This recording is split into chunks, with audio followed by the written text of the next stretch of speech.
Hi, and welcome to the Root To CISO Byte-Size podcast. I'm your host, Kris Rides, and in these bite-sized episodes, we'll be speaking to experienced cybersecurity hiring managers. We'll be asking their advice on how you can stand out from the crowd to make the career moves you desire.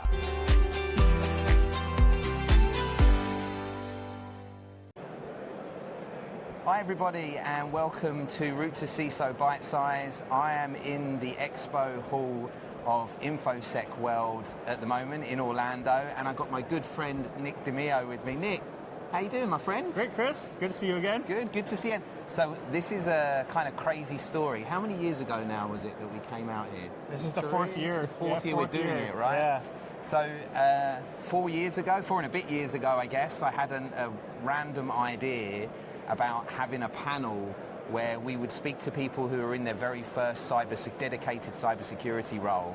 And InfoSec World kindly said, hey, we'll do that panel, when most people wanted just experienced speakers and experienced individuals talking.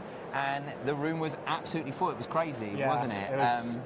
It was just like a complete success right from the beginning. Everybody loved it. Yeah, and a real buzz when we finished it.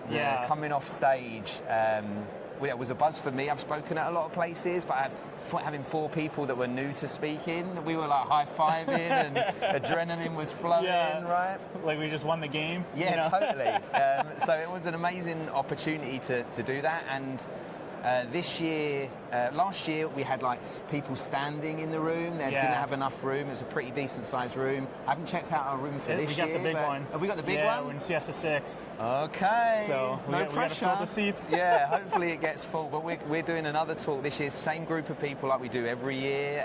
Amanda, Joy, Gunnar, and of course Nick. And this year we're talking about burnout, which is, I think, a very interesting subject at the moment, especially with so many people in weird situations, right? Yeah, and I've been seeing a lot of like things on LinkedIn that like the life expectancy of a CISO is like 3 to 5 years. Right. So you think of that, like you spend that much time to get to that role, and then you're like, I'm out. Yeah, we should say life expectancy in the job, not life expectancy. Although maybe, I don't know, with the stress and pressure, maybe the life expectancy career-wise. Totally, career-wise. But yeah, it really is like that. And I think it's right the way through, right? No matter where you are in your career, it's right the way through. And we haven't said much, like, do you want to tell everybody what you're up to now? Your very impressive title and what you're doing? Yeah, so currently, like you said, we first met. We're all celebrating our first cybersecurity job. Now I'm a chief information officer at a medical laboratory. We're doing really good things here in the state of Florida, going with that, giving laboratory testing to patients, trying to make that available to everybody, not just who has a huge pocketbook. Yeah. So we're doing that the best we can. And this year I'm also celebrating, so I have published books before, but never nonfiction. And so I did just release my first cybersecurity book. Chris has got his copy. It's called Cyber Defense, The Art of Forging a Sentinel. And really behind that was like I actually taught cybersecurity at University of Central Florida, and I just don't like the way we train the next generation. We don't focus enough on the basics. It's kind of like in a sports team, you focus on your mentality, being committed, hard work. Those have kind of just been thrown out the window, and we're just like, oh, you got to use this tool. And we're losing the fundamentals. And I think that's why it's like, well, we have these fancy tools. How did we get breached? And I think it really starts with retraining the trainers on how we're teaching the next generation. And that was really the passion behind my book, was really start focusing back on the human aspect and stop focusing on computers and AI, and get to what was important in the first place, and that was people. Yeah, I love that, and I think you're right. When people, if I look at people in their careers, in their actual career, like one of the biggest thing that makes the largest difference is that EQ factor, is the factor of like how do they gel with the people that they're interviewing with, how are they going to be as part of the team, right? It's more about the person often than the actual skills. You can teach the skills, but if you've got somebody that's got all the skills but isn't a particularly nice person, are they going to be a good person to have in the team? The answer is no. Exactly. That's really important too. Just to understand like who you are supposed to be as a person, and now not just be like conform to a shell, but be yourself, but able to bring your own unique personality to a team. Yeah. And that's the mindset that you get into, and it really helps you be successful, because if they don't like you, they're not going to want to work with you. Yeah. And it's like you're trying to advance your career and nobody likes you. It's going to be very difficult to move up. Just a small challenge, yeah. Right? Is there anything you think, and obviously you've written a book on it, so I'm sure there is, but like, what are the ways that, if you look at people that are either already in the industry or early career or trying to get in the industry, what can they do to work on that part of their personality or that part of their skill set? Yeah, absolutely. I think it really comes down to understanding what the fundamentals of the industry is in the first place, and then going, okay, how can I adapt myself to meet those requirements? For example, I talk about in my book about having what's called a vigilant paranoia.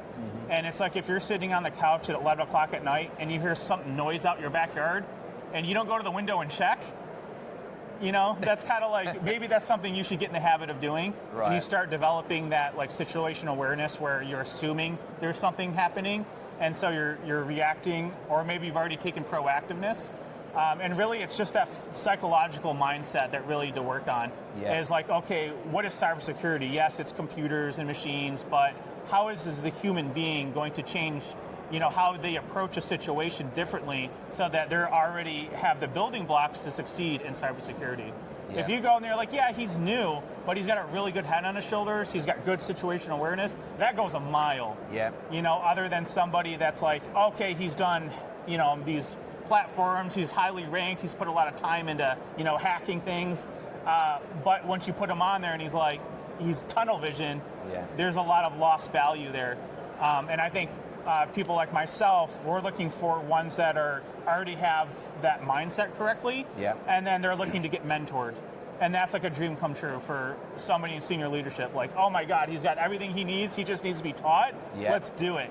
Yeah. And really, it's just the mentality, I think, is the most important thing to have, is when you're approaching this industry, is having the right mentality. Yeah, I agree. I think whenever you look at people generally, like most of our clients, the reason why they go through the interview stage, otherwise they would just do a technical test and never have to meet the person, right? Exactly. Especially with people now being brought back into the office, it's even more important that people have that ability to get on with others and the hunger and passion to learn off people, because when you're in the office, you're going to find it easier to learn off the people as well, and I think that's so important. And you say, I know, I've known you for many years. Nick says he a lot. It's a generic he. He's very much hiring females and males, and anybody that identifies anything else as well, right? It is such a bad habit.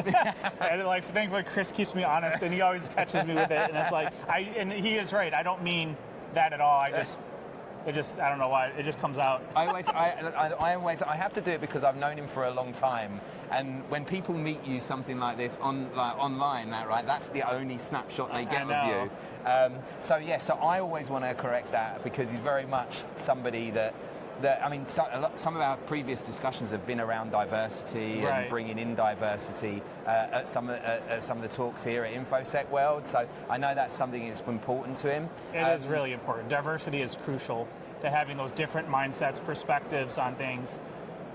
Really helps solve problems faster. Yeah, and I think with all of this, it's funny, the D word has become a bit of a a danger word that we don't talk about. But I did a talk last year, and we talked about equity, and I think actually that's probably the word that we need to grab onto, giving everybody those equal opportunities. Now, whether they take them equally, whether they grab them with both hands, or whether they don't take the opportunities, that's up to them. Right, you can't control that, but I think if you've got people and you're giving them those equal opportunities, that certain people will rise up and take those, and I think there's a great opportunity for us to do that. But going back to the sort of people and bringing in those personalities, some people have maybe only had careers where they've mostly worked remote, and now they're being pulled back into the office, and that's very tough. It is. There's not very many remote roles out there right now, and so the people that are looking to stay and are going to look for another job that's remote, they're struggling. Right? So for those that are going back into the office, is there anything that you think that they can do to sort of prepare themselves for that? any particular tips or tricks that you would give? Yeah, because I was in that same situation. I was remote from home, and then with my new role as CIO, I'm in office. Yeah. And there is a little bit of almost a shock that first week, because you're not used to dealing with multiple people, throughout the day, and you're like, whoa, you get a little overloaded.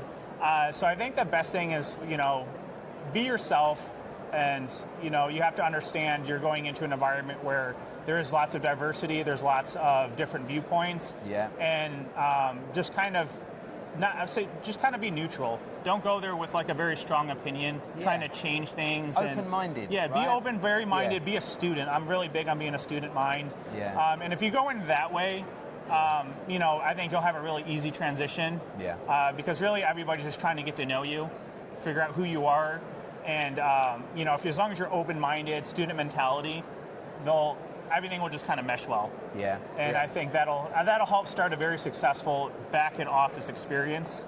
Yeah. Is when you kind of have that open-mindedness. Yeah, I love that. I think, and that's the problem. I think nowadays, like we've been sort of so divided, and people have become like, you're either this or you're that. Yeah. You can't be in between. And I think going anywhere with that open-mindedness 100% helps. Yeah. I think if you've not been out and been doing so much public stuff, come to conferences, go to your local ISSA chapters or CSA chapters, and go and start mingling and talking to people and getting to know other people with other personalities. Be your authentic self, I do think. And even if you're a shy person, just do it. I mean, I go to a lot of like ISACA events, and there's such a great down-to-earth crowd. You go in there and you're kind of like, am I going to get judged? And everybody's welcomes open arms, and it really just helps develop like that open-mindedness. And then you're like, okay, this is a community. We're not just a bunch of individuals alone with the wolves. We're a community of people trying to help one another, trying to get to the same goal. And that, like you said, that'll really help a back to office, getting that extra social exposure to strangers. Yeah, 100%. We're really lucky to work in an industry where we have a great community, a really good, strong community, and I think people can be their authentic selves. And having said that, I think it's really important that you work in a way. I always talk, and many times I've spoken on here and given the quote, 2 ears and 1 mouth, right? And I'm not necessarily great at that because I love the sound of my own voice. So, but listening and making sure you're doing more of that than talking. And if you put yourself in that situation, then I think you'll probably work out well anywhere, right? As long as when you're listening, you're truly listening to people, and not waiting for the next opportunity to talk. Just start speaking, is the difficult thing. So, well, look, Nick, thank you so much. I appreciate you being on our little Byte-Size episode. I thank you so much for the book. Absolutely. Cyber Defense. Go out and get it. Where can people get it? Amazon. Great. Go and get it from Amazon. I have a really, really nice dedication in here, which I really appreciate. Absolutely. Very heartfelt. And I mean every word. Thank you. Thank you so much. Thank you for joining us, and I'm sure I'll probably film maybe a few more bits and pieces here. Thank you, Nick. Thank you, audience. Have a good day. Thank you for listening to the Root To CISO Byte-Size podcast. I hope you enjoyed this episode. Make sure you keep an eye out for season 3 of the full Root To CISO podcast.